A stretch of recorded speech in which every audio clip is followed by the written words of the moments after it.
தமிழ் போல் இனித்திடுமா?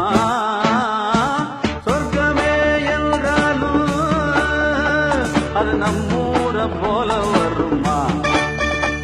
அட என் நாடு என்றாலும் அது நம் நாட்டு கீடாகும்.